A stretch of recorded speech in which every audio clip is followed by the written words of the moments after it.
So you could tell that you're an empath in your friendship group or in your family if you can just tell the mood of someone just by simply walking to the room, and it actually affects you. Like if someone walks in to a room, even if you don't know them, and just feel, oh, I feel quite sad for the person, and the person looks sad, or you can easily read their emotions, then you're an empath. But there are some drawbacks to becoming an empath, or if you are an empath, because sometimes it's good to absorb people's emotions, but it's not good when it actually affects your life. When you start to feel sad, and it affects you when you go home, when you leave the house, you can't stop thinking about the person's mood. You can't stop thinking about how much struggle the person must be going through, and it can lead down to a slippery slope into binge eating and overeating and all those kinds of things. So in this episode, I'm going to be explaining 6 reasons why being an empath can lead you to binge eat and how you can overcome empathy-related binge eating. So number 1 is emotional absorption. So empaths are really good at absorbing and seeing how other people feel. And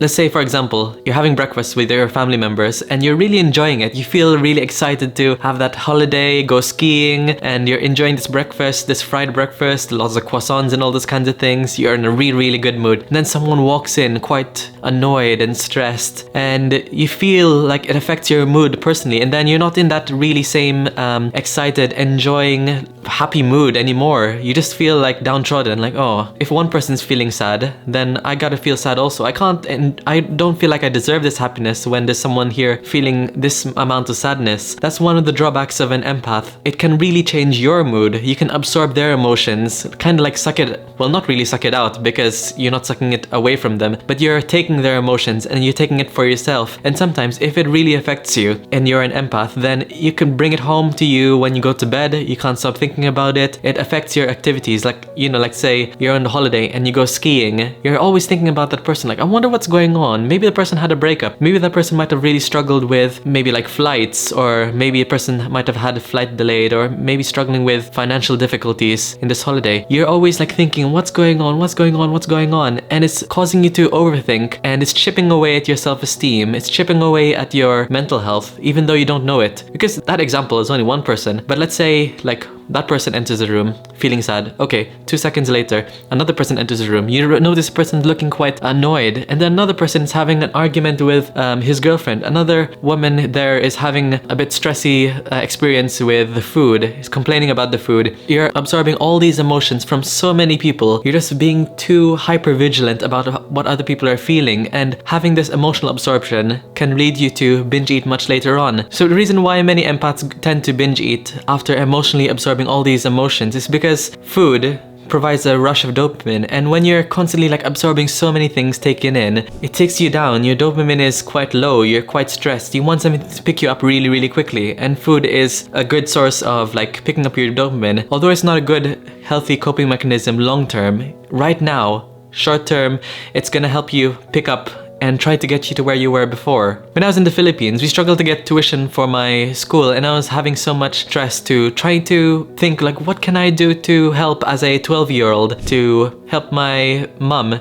like pay for the tuition, and I'm just absorbing all these emotions. I felt quite helpless. I thought, I wish I could solve all of this, but I can't right now. Empaths have this idea that like, oh, I wish I could solve this, but I can't right now, and that makes you feel a bit low, and you try to absorb it, but you can't solve it. And that led me to binge eat much later on, because you have this feeling of helplessness. So number 1 is emotional absorption. You're absorbing all those emotions, but you can't do anything about it, so you just tend to binge eat. So to help overcome this binge eating related emotional absorption, we need to recognize 2 things. The 2 things are the difference between absorbing and validating. So if we're absorbing, we're not really solving anything, we're not really doing anything about it. We have to be honest with ourselves, and sometimes empaths, they find it really difficult to be honest with themselves. They want to people please, they want to solve, but sometimes reality has to hit that you can't solve other people's problems. Sometimes you need to recognize that although you're absorbing their emotions, you have nothing to do with their life. It's actually the proper response for people to feel sad, to express their emotions. If they bottle it up and hide it when they enter the room, then it's going to cause them much more stress later down the line, because they're repressing their emotions, they're not releasing it. And repressed emotions for a long period of time can lead to a whole range of mental health issues. So try to reframe it into your mind that, okay, I'm really happy this person's demonstrating their emotions, and I understand that I can't solve it, because empaths,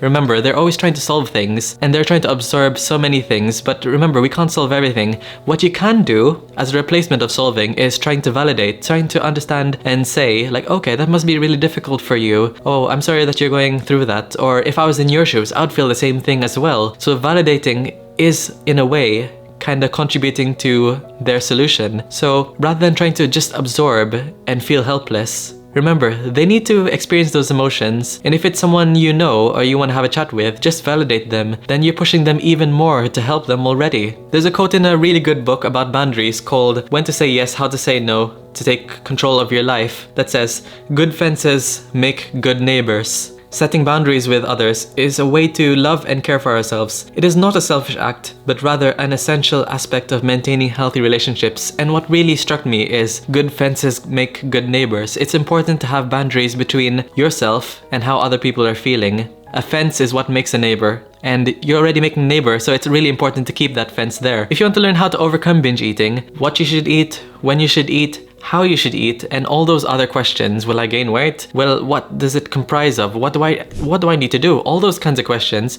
Check the link in the description for my resources on how I can help you overcome binge eating. But now that leads me straight to number 2, because remember, good fences lead to good neighbors. Number 2 is empaths struggle with binge eating because they have difficulty creating boundaries. Empaths are chronic people pleasers. They love to say yes to so many things, and it's coming from a place of insecurity. If we're being honest and quite frank, empaths come from a place of insecurity. If they're chronic people pleasers, they're always saying yes to all those kinds of things because they like to be liked. They want other people to recognize them. They want to be seen. So they're always yes people. Let me check my calendar if I could make room for that. Oh yes, I could help you move your van. Let me just cancel a few things. Let me just cancel dinner with my girlfriend. Let me just cancel my relaxing walk. Let me just cancel some self-care time. Yeah, never mind. Your needs are more important than mine. But deep down, you're actually saying, please recognize me. I want to be your friend. I want to be liked. And having this mindset can be very, very toxic inside of yourself. You might be thinking you're doing the good thing,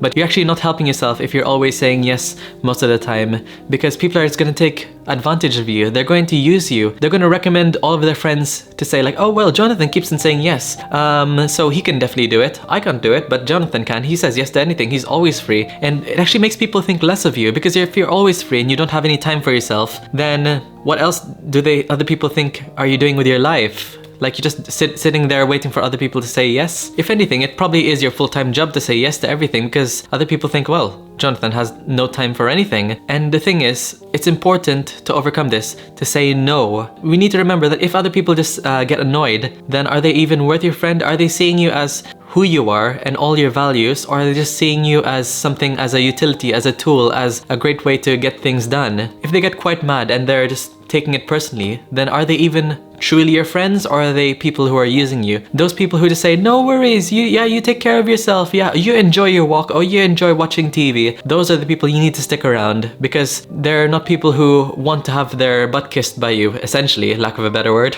I used to be a chronic people pleaser, especially when I started in university, my first year at university, because, you know, in university, you just want to make the best first impression out there. So you keep on saying, yes, yes, yes, I want to join this society, I want to do this, I want to do this. Funny thing, actually, let me tell you how I accidentally joined the cheerleading society. So I was saying yes to many things in university in first year, and then a bunch of us in dietetic students, the guys, let's just explore everything. Let's live life to the fullest. Let's join the cheerleading society and just try the trial session. And funny enough, I was the only guy that joined. They didn't even join. They said, oh, I'm busy and everything. Oh, it was just a joke. So I was just there in front of like 30 girls, and I was like literally frozen in shock. And then I had to join the further sessions because I didn't want to look like a wuss. I just didn't want to like feel like people thought I was like a quitter or anything. I wanted to people please. I wanted to say like, I can do this, even though I completely dreaded it. My Saturday mornings, 9 o'clock to 12 o'clock, are completely wiped out. No more lying ins, all those kinds of things. I was a chronic people pleaser, and this progressed to move on to doing so much for my church. And I love church and everything, but I was doing too much. Monday, I was having a small group, which is a group session, Monday evenings. Tuesday, I was working with the Christian Union. Wednesday was karaoke night. Thursday was another church event. Friday was helping out set things up, and probably the gym if I can remember. Saturdays was going out with friends, probably one day to myself, one evening to myself in the week. On top of that was on top of my studies, my academic responsibilities, and I had so many things going on. I completely burnt out, and then that's when I put my foot down. Actually, looking back, I didn't actually put my foot down. I actually just said, busy, I'm busy, I'm busy. Instead of saying no, I replaced the words with I'm busy. And I wasn't really taking care of myself with integrity. So it's important to, rather than saying you're busy, what I've learned is you have to say no. No one deserves your explanation. Just say no. And if they ask for an explanation, just give it to them, but you don't deserve to give them your explanation. Just say no and then leave it there. What I found personally is when you say no and you give like a whole range of explanations without them asking, then it looks like you're kind of lying. You're overcompensating. So when I say like, oh no, because I'm busy doing this and this and this and this and this and this, rather than just saying, no, I can't, then that'll actually do you tons of benefits. I can guarantee you it'll explode your mental health in new realms in a very positive way, and it'll help reduce your binge eating episodes, because if you take care of yourself, then mentally, then you're much less likely, and from a mental point of view, to binge eat, to make up for the dopamine rush, because you're giving yourself all the dopamine for yourself. You're recharging your batteries. One trigger for binge eating is when you're completely exhausted, your battery goes to zero or even close to zero, that you go to food to try to help pick you up with that quick dopamine rush, which is really not helpful long term, because it can lead to health issues, weight gain, unintentional, and so many other mental issues related with binge eating, such as guilt, shame, and embarrassment, and a poor relationship with food. The third reason why empaths are a bit more likely to binge eat is because they lack emotional regulation skills. It's one thing to absorb emotions and try to see how other people are feeling, but it's all done and great. But what about yourself? Can you recognize your feelings? Can you listen and attune to what you want? So, lack of emotional regulation skills. If you're feeling stressed, what do you do? If you're feeling scared, what do you do? If you're feeling angry, what do you do? And on a deeper level, you can tell how good you are at reading your emotions using this color wheel, which I'm actually going to be putting up on screen. So, what emotion am I actually feeling? If I come home from an exam or come home from work, for example, then what am I feeling? I'm feeling stressed. I used to say, well, stressed is not an emotion. Oh, I'm feeling tired. Well, tired is not an emotion.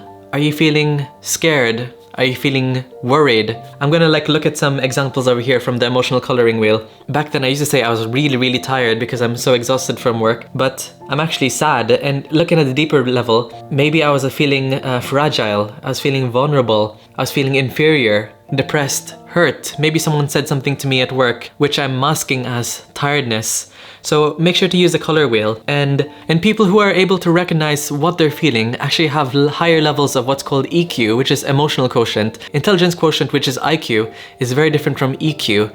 And EQ is the ability to recognize your emotions, be more mindful of how you feel. It doesn't have to do anything with seeing how other people feel. Maybe a little bit, but not much. It's more about how you feel inside. Although we're trying to be a weight balance here and try to focus and not judge other people for their weights. The reason why probably many people have a higher body weight with low EQ is because they tend to go to food as a coping mechanism. And it's easy when you're constantly binge eating to be in a caloric surplus, because these foods are high in calories, ultra processed. You want more of them, want to have a little bit of them, and they're quite low in volume, so you can have tons of calories and not feel full easily. So it's easy for you to be in a surplus. But those who have a high EQ levels, they don't have emotional eating as a single coping mechanism when they feel a certain emotion. They have a range of coping skills, such as going for a walk, playing guitar, going to the gym, listening to a podcast, like whatever they want. They can go to have a nice relaxing bath. They can do some coloring, all those kind of things. And if you want to increase your range of coping mechanisms, then check the link in the description, because I have a great ebook on all these different kinds of coping mechanisms, which are broken down into different sensory, auditory, action-based, and all those subcategories of emotional coping mechanisms which can suit you. And it's always good to find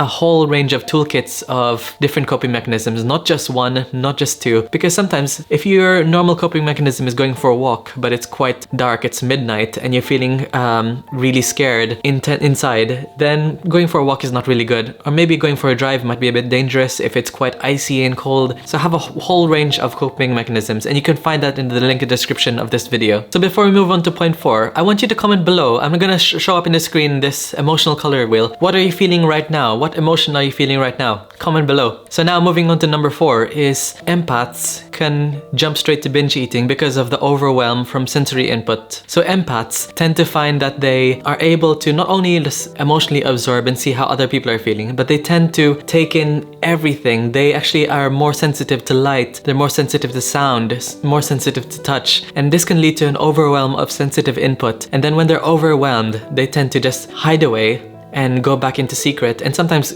hiding away in secret or sleeping or hiding under your blankets for a long period of time could lead you to skip meals, and which will trigger binge eating because you're more hungry or you're trying to avoid any psychological fulfillment, aka cookies, cakes, donuts and brownies for a long period of time, which will cause you to binge eat. So it's normal to feel overwhelmed from sensory input, but remember, the best way to reduce your overwhelm from sensory input is to obviously just say no. I know it sounds really simple. Bit of play of words over there, but if you take care of yourself and spend some time alone, or maybe with your loved ones or people that recharge you, then you're able to take in the sensory input and you're able to just like recharge. You'll be drained, recharged, drained, recharged. There's this analogy that I really like to use. If your mental mindset is a battery, if you're 100%, then you can do tons of things, but we go to 0% before we want to charge ourselves. And then when we charge ourselves, it takes longer to go from 0% to 10% than it is from probably 50% to 100%. And all those people who are techies out there and they're saying, no, Jonathan, phones don't work that way, then you can roast me all you want, but you kind of get the idea. But don't wait for yourself to be from 0% to start charging yourself, giving yourself recharge. I'd say charge yourself every single day as much as possible, or every other day. If you're 100% and you get to 90% at the end of the day, charge yourself to 100% again. If you're maybe like 70%, try to charge yourself to 80%, then 90%. Try to keep yourself close to 100% as much as possible, and try to avoid being 0% as much as possible. Because when you lead to overwhelm from sensory input, you're emotionally absorbing, you're people pleasing, you're gonna get to 0% much faster than you think you will. You won't even notice it until it hits you like a truck. And you'll find that when you get closer to 0%, you're gonna want to self-soothe using food, but that'll only give you like 5 battery points, shall I say. So 0% to 5%, but it drains really quickly. Food is a very temporary comfort. You need mental rest rather than that quick dopamine rush, that quick hit of like a drug, which is binge eating for food. So number 5 is kind of working from what I talked about earlier, is you struggle with empathy fatigue. So emotional fatigue can present itself in a mental form as well as a physical form, and signs that you could struggle with emotional fatigue is this list: chronic physical and emotional exhaustion. Well, it's quite straightforward. Depersonalization, feelings of iniquity toward the therapeutic or caregiver relationship, feeling inadequate essentially. Irritability, feelings of self-contempt, you're not really happy with yourself, you're embarrassed, you're guilty with yourself. Difficulty sleeping, weight loss, which is unintentional, headaches, and poor job satisfaction. So you're not really enjoying your job, you're feeling that you're just always looking towards that clock out time. The moment you walk in work, you're just drained, you feel exhausted, the days are counting by. That's a sign of emotional exhaustion, and even a sign of you're probably not even fit to go to work. And some jobs could be actually quite good to like let you off, to help you recharge mentally. Some jobs are quite mean, and honestly they'll just grind you until they try to suck all the life out of you. So it's important to recognize the symptoms of emotional exhaustion. So empathy fatigue is very, very common for people who are struggling in healthcare roles such as social workers, doctors, nurses, psychologists, counselors, all those kinds of things. Let me know what your job is, and if you struggle with empathy fatigue, I'd be keen to know. And so moving on, it's important to know that with empathy fatigue, it's not about the people you're exposed to physically, but more importantly, it's important to recognize that you can be empathy fatigued from being exposed to social media and the news. With all these news about feeling like these wars, these emotional crisis, all those kinds of things. Sometimes if I just open up my like Facebook Reels or Instagram Reels or TikTok, then I see like a sad video of like a boy who has cerebral palsy, for example, and then is really struggling with his appetite. He's not getting the help he needs. People are like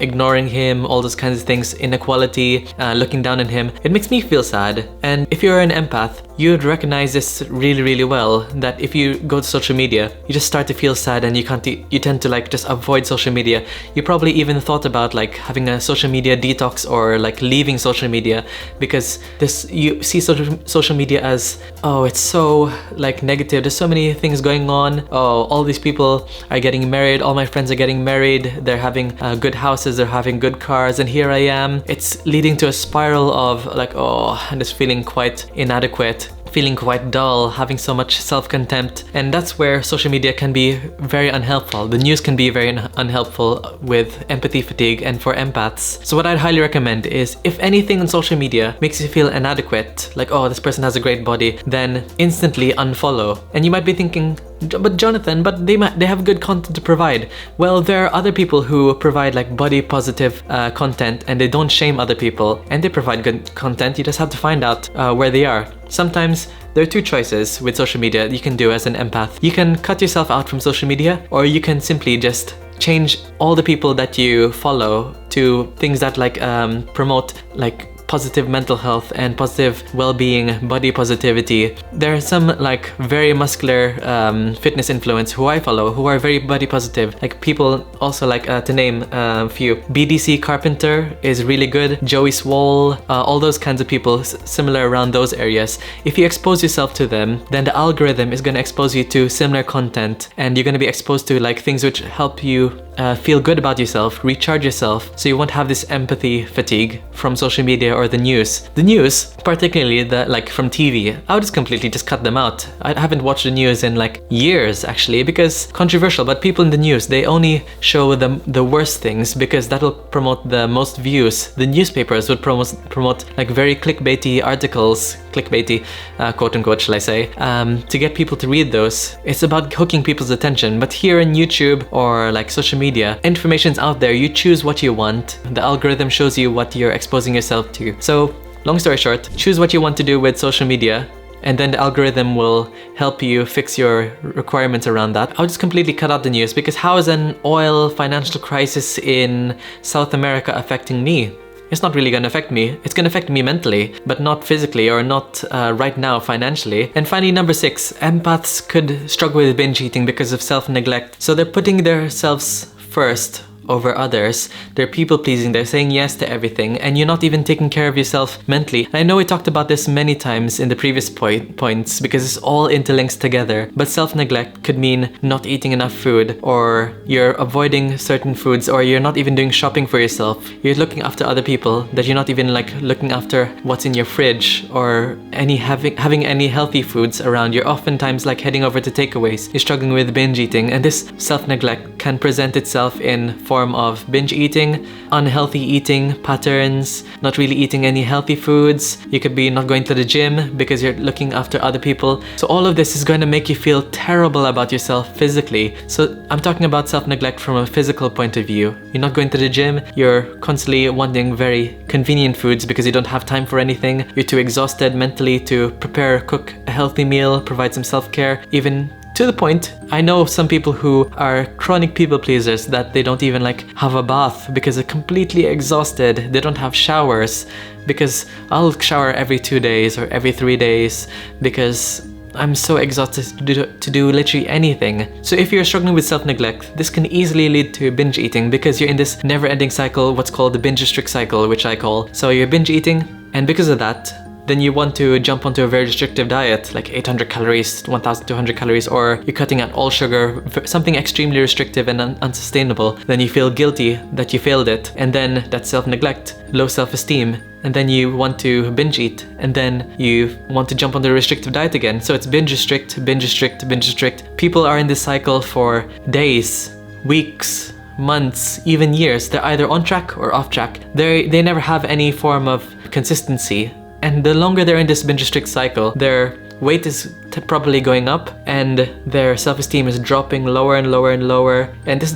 contributes to the cycle of becoming more of a people pleaser. You want to be a chronic people pleaser. And although you think of yourself as an empath, just because you're absorbing emotions doesn't mean you're good with emotions. And that's a really hard truth I had to learn. So once I learned how to overcome all of these, binge eating, able to say no, then I was able to take care of myself, be 100%, focus more on the gym, having healthy eating habits, and my life has massively changed because of that. And I hope all of these tips will massively help change your life. And if you really struggle with binge eating, check the link in the description on how you can overcome binge eating. I provide a free webinar below it's an hour-long webinar. It's really, really helpful. Or you can check this video here, which right now at the time of this video is currently being created. But if this link is working here, then I'm going to link a masterclass on how to overcome binge eating by overcoming the two main triggers, physical restriction and mental restriction, and the different levels of recovery, the 4 levels of recovery. Level 1 is you're unaware. Level 2 is you're aware but you don't have a plan for binge eating recovery. Number 3 is you're aware and you have a plan, which that masterclass video is going to talk to you about. And then number 4 is recovered and you're in remission. So I hope this video is really, really helpful. And so I'm going to be linking this video here on how to overcome emotional eating, because it's one thing to become an empath who struggles with binge eating and how to overcome binge eating, but it's a whole different ball game of struggling with emotional eating. So check this video here and I'll see you in that video there if you're going to be there. See ya!